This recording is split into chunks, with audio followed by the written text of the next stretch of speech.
I sat down earlier today with Ukrainian President Volodymyr Zelenskyy, who told me that the sinking of the Moskva is, quote, not a tragedy for us. He also spoke about the unimaginable losses faced by Ukrainian families, moms and dads, brothers and sisters. Here's just part of our conversation. A Russian warship, the Moskva, the one that Ukrainian soldiers told to F off, sank. The Russians say, and the Russians are liars, but the Russians say it sank on its own. Can you offer some clarity and evidence as to what happened to that ship? We know that it does not exist anymore. For us, it is a strong weapon against our country.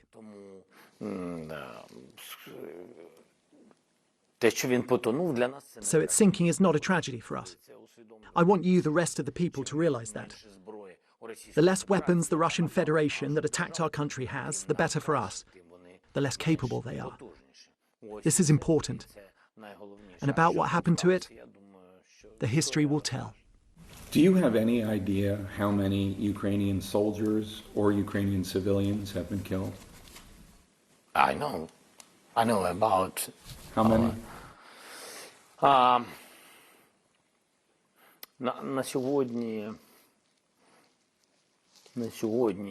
As of now, based on the information we have, because it's very difficult to talk about civilians, since south of our country where the towns and cities are blocked, Kherson, Berdyansk, Mariupol, further east, the area to the east where Volnovakha is.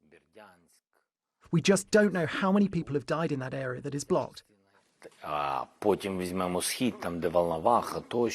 Let's take Volnovakha as an example. Volnovakha, as other towns, are empty. They are all destroyed. There are no people there. So it's difficult to talk about it now. As to our military, out of the numbers we have, we think that we lost 2,500 to 3,000.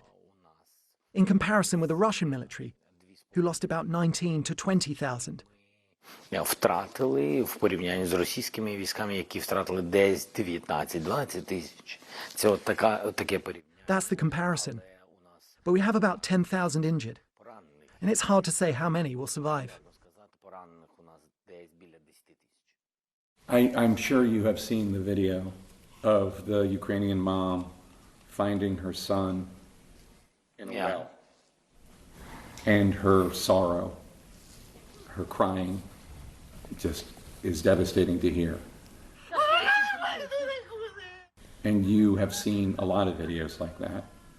What is it like for you, as the president of this country, to see those videos, to hear the crying of the moms?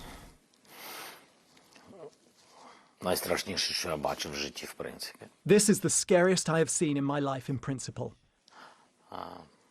Як батько, перш за все, мені дуже... I look at this first of all as a father. It hurts so much. Я навіть все одно, я навіть не зможу до кінця уявити це. It's a tragedy. It's suffering. I won't be able to imagine the scale of suffering of these people. Of this woman. It is a family's tragedy. It's a disaster. It's the dreams and the life you've just lost. We live for our kids. That's true. Kids are the best we were given by God and by family. It is a great pain for me. I can't watch it as a father, only because all you want after this is revenge and to kill.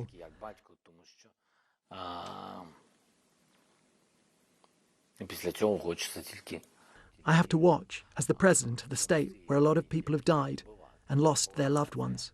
And there are millions of people who want to live. All of us want to fight. But we all have to do our best for this war not to be endless. The longer it is, the more we would lose.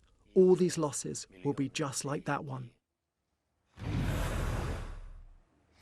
You can see the entire exclusive interview with Ukrainian President Volodymyr Zelenskyy on State of the Union. That's Sunday morning at 9 o'clock Eastern and again at noon Eastern.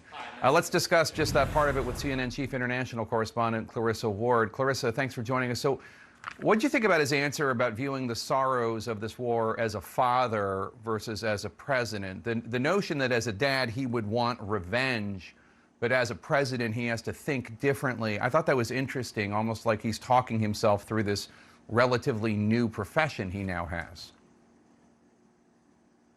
Yeah, and I think it really speaks to his humanity and to his openness.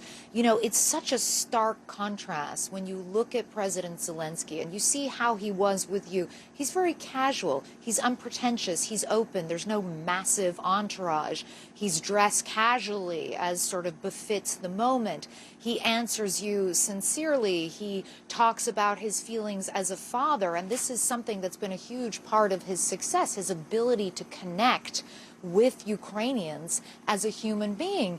And then you look at, on the other hand, President Putin, whose family we never see, whose family we know very little about, except what's been revealed by investigative journalists, who is cold and only talks to people at the end of 20-feet tables, who has a sort of cruel, dead-eyed expression.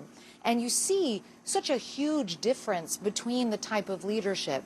And I do think it's easy to understand that conflict that Zelenskyy is talking about there, where as a father and as a human you want revenge, but as a president and as a leader you have to make very tough decisions about what is the quickest way to put a stop to the bloodshed. What is the best way to end the war? Do you want to see it protracted and dragged out? Do you try to stop it sooner by making concessions? And this, for any leader in